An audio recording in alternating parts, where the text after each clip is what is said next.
Hey guys, welcome back to another video of database management system, and today in this video we will talk about the overall structure of DBMS in database management system। But उससे पहले मैं आप लोगों को बताना चाहता हूँ कि अगर आप लोग ने अभी तक इस प्लेलिस्ट को एक्सेस नहीं किया है डेटाबेस मैनेजमेंट सिस्टम के, तो प्लीज़ एक्सेस कर लेना। नीचे लिंक डिस्क्रिप्शन में मैं आप लोग को दे दूंगा ताकि आप लोग को सारी इंफॉर्मेशन एक ही जगह के ऊपर मिल जाए। Okay guys, let's get started towards our lecture. तो गाइज आज की इस वीडियो में जो हम लोग बात करने वाले हैं वो है ओवरऑल स्ट्रक्चर ऑफ डीबीएमएस। मतलब जब भी एंड यूजर जो है हमें हमारा डेटाबेस को एक्सेस करता है, तब उसके बीच में जो बिजनेस लेयर होती है या फिर आप लोग बोल सकते हो जो प्रोसेसिंग वाला पार्ट है, वो क्या क्या चीज़ें कंपोनेंट्स उसमें आता है, या फिर एंड यूजर के भी बहुत सारे टाइप्स है। डेटाबेस में जो डेटा है वो कैसे कैसे स्टोर होता है, उसमें क्या क्या होता है, वो सारी चीज़ें आप लोगों को एक्सप्लेन की जाएंगी in overall structure of DBMS. Plus उसके कंपोनेंट्स भी आज के इस वीडियो में मैं आपको बताने वाला हूँ। तो ये वाला जो पिक्चर है वो आप लोगों ने थंबनेल में तो देख ही लिया होगा। ये बस एक स्ट्रक्चर है डीबीएमएस का, इसमें कंपोनेंट्स अवेलेबल नहीं है। बट मैं जो आप लोगों को बताने वाला हूँ वो कंपोनेंट्स के साथ मैं आप लोगों को सारी चीज़ें एक्सप्लेन करने वाला हूँ। सो स्ट्रक्चर ऑफ डीबीएमएस के बारे में आज की इस वीडियो में बात करने वाले हैं। So let's get started guys towards our topic. So guys ये है वो डायग्राम जिसके बारे में आज की इस वीडियो में मैं आप लोगों के लिए डिटेल एक्सप्लेनेशन करने वाला हूँ। इसका एक एक जो भी आप लोगों को बॉक्स में दिख रहा है वो सारी चीज़ें मैं आप लोगों को आज की इस वीडियो में एक्सप्लेन करने वाला हूँ। So let's get started. तो गाइस सबसे पहले अगर आप लोग इस डायग्राम को देखोगे तो यहाँ पर आप लोगों को दिखेगा सबसे पहले यूजर लेवल, जिसमें हमारे 4 टाइप ऑफ यूजर है। एक है naive user, application programmer, sophisticated user and data administrator, जिसको मैं आगे जाके आप लोगों को पॉइंट टू पॉइंट सारी चीजें डिटेल में पढ़ाऊंगा। तो ये होते हैं हमारे टाइप्स ऑफ यूजर्स। तो गाइज अभी जब भी ये यूजर जो है वो डेटाबेस को एक्सेस करता है, तब ये कुछ ना कुछ क्वेरी लिखता है। वो जो क्वेरी है उसको प्रोसेस करने का जो काम होता है वो होता है हमारा क्वेरी प्रोसेसर का, जिसमें बहुत सारे कंपोनेंट्स अगेन आ जाते हैं, जिसको मैं आगे आप लोगों को डिटेल में 1 बाय 1 एक्सप्लेन करूंगा। नेक्स्ट जो आता है हमारा वो है स्टोरेज मैनेजर। इसका काम ये होता है कि जो डेटा है वो उसको मैनेज करना या फिर उसको स्टोर करना अच्छे तरीके से, या फिर जो भी डेटा एक्सेस कराया जा रहा है, जो क्वेरी आ रही है लो लेवल इंस्ट्रक्शन में, उसको प्रोसेस करके डेटाबेस को फेच करना, ये काम होता है हमारा स्टोरेज मैनेजर का। और इसमें भी बहुत सारे कंपोनेंट्स आते हैं जो कि मैं आप लोगों को आगे जाके बताऊंगा। और गाइस लास्ट जो हमारा लेवल आता है वो है डिस्क स्टोरेज, जो कि एक्चुअल हमारा डेटाबेस है, और उसमें भी बहुत सारे कंपोनेंट्स आते हैं। 4 कंपोनेंट्स आते हैं बेसिकली, जिसको मैं आगे आप लोगों को जाके एक्सप्लेन करूंगा डिटेल में। So let's get started.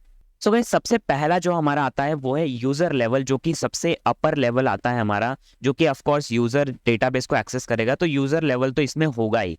अब यूजर लेवल का ये वाला डायग्राम था जिसमें हमारे 4 टाइप ऑफ यूजर थे, जो कि है हमारे navy user, application programmer, sophisticated user and database administrator. इसको मैं आप लोगों को 1 बाय 1 एक्सप्लेन करूंगा। तो सबसे पहला जो हमारा पॉइंट आता है वो है naive user. Naive user, this users do not have much knowledge about database management system but uses the application program to access the database. मतलब ये कुछ ऐसे यूजर्स होते हैं जिनको नॉलेज नहीं होती ज़्यादा डेटाबेस मैनेजमेंट सिस्टम के बारे में, बट ये तो भी डेटाबेस को एक्सेस करता है या फिर डेटाबेस को मॉडिफाई करने की कोशिश करते हैं, या फिर डेटाबेस से जो डेटा है उसको रिट्रीव करने की कोशिश करते हैं यूजिंग द एप्लीकेशन प्रोग्राम। अब ये जो एप्लीकेशन प्रोग्राम है ये एक प्रकार का जो प्रोग्राम होता है, या फिर आप लोग बोल सकते हो एक एप्लीकेशन होता है, जिससे वो नेवी यूजर जो है वो डेटाबेस को एक्सेस करते हैं। तो ये जो है नेवी यूजर एक बेसिक टाइप ऑफ यूजर्स है, जैसे कि हम यूजर से हम कुछ भी चीज़ को एक्सेस करते हैं एप्लीकेशन प्रोग्राम के थ्रू या फिर एप्लीकेशन के थ्रू, यही होते हैं हमारे नेवी यूजर। अब अगर इसका एग्जांपल हम लोग ले, तो अगर हम लोग रेलवे बुकिंग सिस्टम के बारे में बात करें, तो रेलवे बुकिंग सिस्टम में अगर हम रेलवे को बुक करना चाहते हैं, तो हमें ज़्यादा उसके बारे में नॉलेज तो नहीं है, बट तब भी हम लोग जो है वो बुक करना चाहते हैं, या फिर जो भी हम लोगों को ऑपरेशन को परफॉर्म करना है वो चीज़ करना चाहते हैं, तो हम यहाँ पर in the case naive user हुए। नेक्स्ट जो यूजर आते हैं गाइस वो है application programmers. This users are the back end programmers who writes the code for the application program. मतलब एप्लीकेशन प्रोग्रामर, इनके पास बहुत खास अच्छी खासी जो नॉलेज है वो डेटाबेस मैनेजमेंट सिस्टम के बारे में होती है, और ये एक्चुअल में एक बैक एंड प्रोग्रामर्स होते हैं जो कि प्रोग्राम लिखते हैं एप्लीकेशन प्रोग्राम के लिए। मतलब जो एप्लीकेशन प्रोग्राम जो नेवी यूजर यूज कर रहे हैं उसका जो कोड वाला पार्ट है ना, जो कोडिंग वाला पार्ट है, वो करते हैं एप्लीकेशन प्रोग्रामर्स। और एक और चीज़ है, एप्लीकेशन प्रोग्रामर्स ये जो है वो बैक एंड प्रोग्रामर्स होते हैं। नेक्स्ट जो टाइप ऑफ यूजर्स है वो है sophisticated users. These users do not write the program code but interact with the database using queries directly through the query processor. मतलब ये जो sophisticated user है ना, ये कोई भी एप्लीकेशन प्रोग्राम के लिए कोड तो नहीं लिखते बट डायरेक्टली क्वेरी के थ्रू डेटाबेस को एक्सेस करने की कोशिश करते हैं या फिर इंटरैक्ट करने की कोशिश करते हैं। अब यहाँ पर दो टाइप्स आ जाते हैं, एक तो कोडिंग के थ्रू या तो क्वेरी के थ्रू। कोडिंग के थ्रू मतलब एक एप्लीकेशन प्रोग्राम में मैं प्रोग्राम बना रहा हूँ, उसके लिए कोड लिख रहा हूँ और वो एप्लीकेशन प्रोग्राम फिर डेटा बेस से डेटा रिट्रीव करके मुझे देगा। But sophisticated user directly query लिख के हमारा जो डेटा है उसको रिट्रीव कर सकते हैं। तो ये जो है सोफिस्टिकेटेड यूजर की एक खासियत है कि वो क्वेरी के थ्रू डायरेक्टली डेटाबेस के साथ इंटरैक्ट कर सकते हैं। ओके गाइस, नेक्स्ट जो हमारे टाइप ऑफ यूजर आते हैं वो आते हैं data administrator. This are the whole and soul of the database, या फिर आप लोग बोल सकते हो जो टॉप लेवल यूजर होते हैं वो होते हैं हमारे data administrator. This are the top level users who defines the schema of the database. मतलब ये टॉप लेवल यूजर्स होते हैं जो कि स्केमा, जो स्ट्रक्चर होता है हमारे डेटाबेस का, उसको डिफाइन करते हैं। और इनका एक और काम होता है जो कि बहुत इंपॉर्टेंट काम होता है इनका, they are also use for providing the security to the database by only allowing the authorised user to access और मॉडिफाई द डेटाबेस। मतलब ये डेटाबेस एडमिनिस्ट्रेटर का काम क्या होता है, सिक्योरिटी प्रोवाइड करना टू द डेटाबेस। अब सिक्योरिटी कैसे प्रोवाइड करेंगे, तो जो ऑथराइज्ड यूजर है वही बस एक्सेस कर सकते हैं या फिर मॉडिफाई कर सकते हैं या फिर फेच कर सकते हैं डेटा डेटाबेस में से। तो ये जो है एक सिक्योरिटी का, आप लोग बोल सकते हो सिक्योरिटी इस टाइप से करी जा सकती है थ्रू द डेटाबेस एडमिनिस्ट्रेटर। और जो अनऑथराइज्ड यूजर है वो डेटाबेस को एक्सेस नहीं कर सकते। तो इससे क्या होता है, डेटाबेस में एक सिक्योरिटी रहती है जो कि मैनेज करी जाती है डेटाबेस एडमिनिस्ट्रेटर के द्वारा। तो आई होप गाइस आप लोग को यूजर लेवल जो है वो overall structure of database management system में समझ में आ चुका होगा। अब नेक्स्ट लेवल के ऊपर हम लोग बात करेंगे, दैट इज क्वेरी प्रोसेसर। अब ये जो क्वेरी प्रोसेसर है, जैसे कि मैंने आपको इंट्रो में बता दिया था कि क्वेरी प्रोसेसर एक ऐसी प्रोसेसिंग यूनिट होती है जो कि क्वेरी को प्रोसेस करने के लिए हेल्प होती है। तो इसमें एक्चुअल में क्या क्या कंपोनेंट्स आते हैं जिससे क्वेरी प्रोसेस हो सकती है, वो सारी चीजें हम लोग अभी डिस्कस करेंगे डिटेल में। तो ये था क्वेरी प्रोसेसर का डायग्राम। और क्वेरी प्रोसेसर में बहुत सारे कंपोनेंट्स आते हैं जैसे कि डीएमएल कंपाइलर, डीडीएल का इंटरप्रेटर, क्वेरी इवोल्यूशन इंजन। इसको मैं आप लोगों को वन बाय वन एक्सप्लेन करूंगा। तो भाई सबसे पहला जो कंपोनेंट हमारा क्वेरी प्रोसेसर में आता है वो है DML compiler. It translates the DML statements of high level language into low level instruction that a query evaluation engine understand. DML मतलब क्या होता है, सबसे पहले वो समझना चाहिए आपको। डीएमएल मतलब होता है data manipulation language. Data manipulation language मतलब एक ऐसी लैंग्वेज, एक ऐसी टाइप ऑफ लैंग्वेज। अभी देखो, अगर डेटाबेस को आप लोग एक्सेस कर रहे हो तो डीबीएमएस में भी बहुत सारे टाइप्स ऑफ लैंग्वेजेस होती है, जैसे कि डीडीएल हो गई, डीएमएल हो गई। तो ये सारी लैंग्वेजेस है। तो डेटा मैनिपुलेशन लैंग्वेज मतलब क्या होती है, एक ऐसी लैंग्वेज जो कि डेटा को मैनेज या फिर उसको एक्सेस या फिर मैनिपुलेट, मेनली मैनिपुलेट, या फिर मैनिपुलेट मतलब क्या होता है, उसमें कुछ भी चेंजेस अगर हम लोग को करनी है तो उसके लिए हमारा जो लैंग्वेज यूज होता है वो है हमारा डीएमएल लैंग्वेज। अब डीएमएल कंपाइलर क्या करता है, तो जो भी डीएमएल स्टेटमेंट्स होती है, जो डेटा मैनिपुलेशन लैंग्वेज की स्टेटमेंट्स होती है, वो हाई लेवल लैंग्वेज में होती है। हाई लेवल मतलब ऐसी लैंग्वेज जो कि हमको समझ में आती है। बट अगर हम लोग उसी लैंग्वेज में उसको डेटाबेस को एक्सेस, उसको हम लोग जाए डेटाबेस को एक्सेस करने जाए तो ये पॉसिबल नहीं है। उसको हम लोग को सबसे पहले लो लेवल इंस्ट्रक्शन जो कि मशीन को समझ में आ जाए, ऐसी इंस्ट्रक्शन में उसको हम लोग कन्वर्ट करना पड़ता है। तो वही काम करता है हमारा डीएमएल कंपाइलर। मतलब जो भी डेटा मैनिपुलेशन लैंग्वेज जो है, उस लैंग्वेज में जो भी हम लोग स्टेटमेंट्स को राइट कर रहे हैं, वो हाई लेवल लैंग्वेज को हम लोग लो लेवल इंस्ट्रक्शन में जब हम लोग कन्वर्ट करते हैं, उसका काम होता है डीएमएल कंपाइलर का। तो ये जो है वो ओवरऑल एक्सप्लेनेशन है अबाउट डीएमएल कंपाइलर। और एक और लाइन यहाँ पर हम लोग ने ऐड किया, that a query evaluation engine understand. अब ये क्वेरी इवोल्यूशन इंजन क्या है, अब देखो डीएमएल कंपाइलर ने तो लो लेवल इंस्ट्रक्शन में इसको कन्वर्ट कर लिया, बट इसको एक्चुअल में इस लो लेवल इंस्ट्रक्शन से हम लोग डेटा को रिट्रीव कैसे करेंगे या फिर डेटा को एक्सेस कैसे करेंगे, ये काम होता है हमारा क्वेरी इवोल्यूशन इंजन का, जो कि हम लोग आगे डिटेल में उसके बारे में भी एक्सप्लेनेशन देखेंगे। तो ये जो है एक ओवरऑल डीएमएल कंपाइलर का एक्सप्लेनेशन है कि जो भी डीएमएल स्टेटमेंट्स होती है, डेटा मैनिपुलेशन लैंग्वेज की स्टेटमेंट्स होती है, वो हाई लेवल लैंग्वेज को हम लोग लो लेवल लैंग्वेज में कन्वर्ट करते हैं, या फिर लो लेवल इंस्ट्रक्शन जो कि मशीन को समझ में आए ऐसी इंस्ट्रक्शन में हम लोग उसको कन्वर्ट करते हैं। ये काम होता है हमारा डीएमएल कंपाइलर का। आई होप गाइज आप लोग को डीएमएल कंपाइलर समझ में आ चुका होगा। नेक्स्ट टाइप ऑफ हमारा कंपोनेंट है वो है एम्बेडेड डीएमएल प्री कंपाइलर। अब जो डीएमएल कंपाइलर और एम्बेडेड डीएमएल प्री कंपाइलर है, इसमें फर्क है। डेफिनेशन पढ़ते हैं इसकी। It converts the DML statements embedded in the application program to normal procedure calls in the host language. मतलब इसका मतलब क्या है? तो जो भी टीएमएल प्री कंपाइलर होता है वो क्या करता है एक्चुअल में, जो अभी देखो अगर हम लोगों ने क्वेरी लिखी तो उस क्वेरी को हम लोग directly high level to low level instruction में कन्वर्ट कर सकते हैं। बट क्या हो अगर मैं आप लोगों को एक एप्लीकेशन दूं, अब उस एप्लीकेशन में कुछ एम्बेडेड टीएमएल स्टेटमेंट्स होंगी, तो उन एम्बेडेड टीएमएल स्टेटमेंट्स को एक नॉर्मल प्रोसीजरल कॉल्स या फिर नॉर्मल टीएमएल स्टेटमेंट्स में कन्वर्ट करने का जो काम होता है वो हमारा होता है एम्बेडेड टीएमएल प्री कंपाइलर का। फिर से एक बार मैं आप लोगों को बता देता हूँ कि यहाँ पर जो एप्लीकेशन प्रोग्राम है उसमें ऑलरेडी कुछ जो डीएमएल स्टेटमेंट्स है वो ऑलरेडी एग्जिस्ट करती है। उन एग्जिस्ट टीएमएल स्टेटमेंट्स को नॉर्मल टीएमएल स्टेटमेंट्स में कन्वर्ट करने का जो काम होता है वो होता है एम्बेडेड टीएमएल प्री कंपाइलर का। तो guys moving towards our next topic that is DDL compiler. अब टीडीएल कंपाइलर मतलब क्या होता है? It interprets TDL statements and records them in a set of tables containing Meta data. अब TDL compiler समझने से पहले आप लोग को समझना चाहिए कि टीडीएल मतलब होता क्या है। टीडीएल मतलब होता है हमारा डेटा डेफिनेशन लैंग्वेज, जो कि ऐसी लैंग्वेज होती है जिसमें हम लोग स्केमा, जो डेटाबेस का स्केमा है या फिर स्ट्रक्चर आप लोग बोल सकते हो, उसको डिफाइन करते हैं, तब उसको हम लोग बोलते हैं टीडीएल लैंग्वेज या फिर आप लोग बोल सकते हो डेटा डेफिनेशन लैंग्वेज। अब टीडीएल कंपाइलर का काम क्या होता है? जो टीडीएल स्टेटमेंट्स है वो उनको प्रोसेस करता है। टीडीएल स्टेटमेंट्स कौन देता है? नॉर्मली डेटा एडमिनिस्ट्रेटर का काम होता है टीडीएल स्टेटमेंट्स को पास करना, तो वो उन्हें इंटरप्रेट्स करता है या फिर आप लोग बोल सकते हैं उसको कंपाइल करता है, उसको एग्जीक्यूट करता है।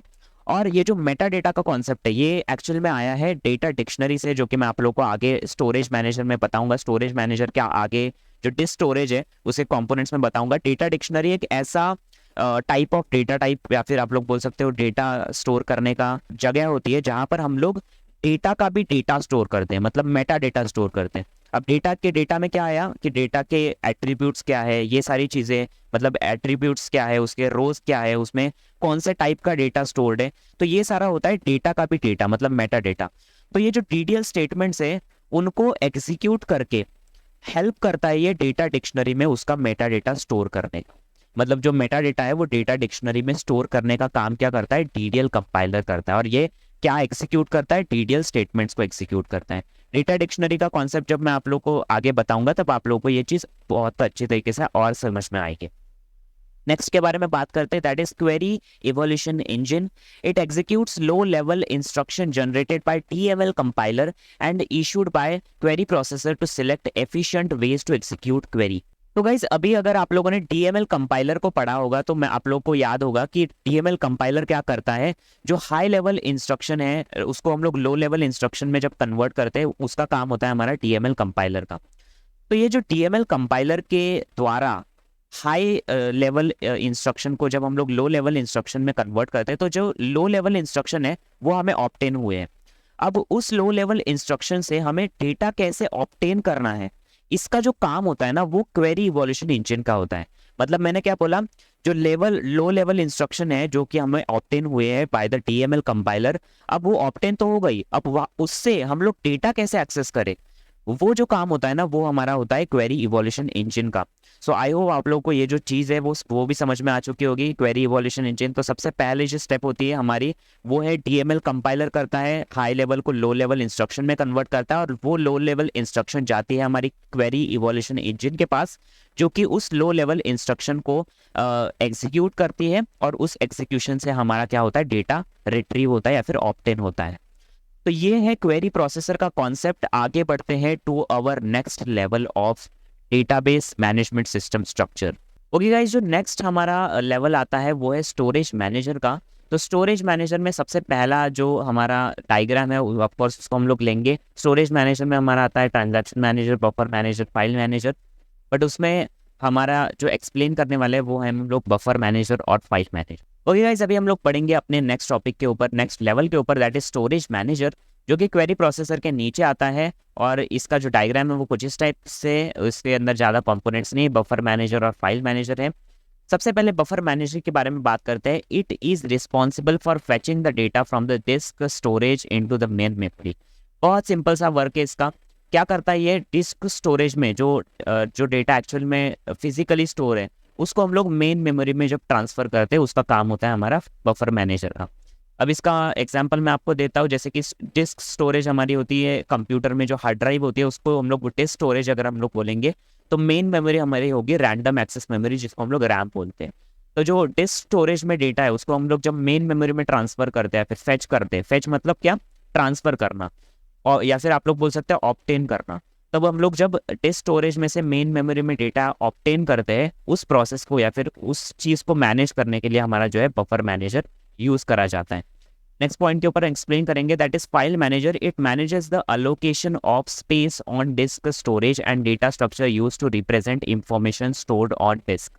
मतलब ये दो चीज़ें मैनेज करता है। सबसे पहले डेटा डिस्क स्टोरेज में जो स्पेस एलोकेशन है, या फिर जो भी डेटा कितनी स्पेस एलोकेट करेगा, इस चीज़ को मैनेज करता है।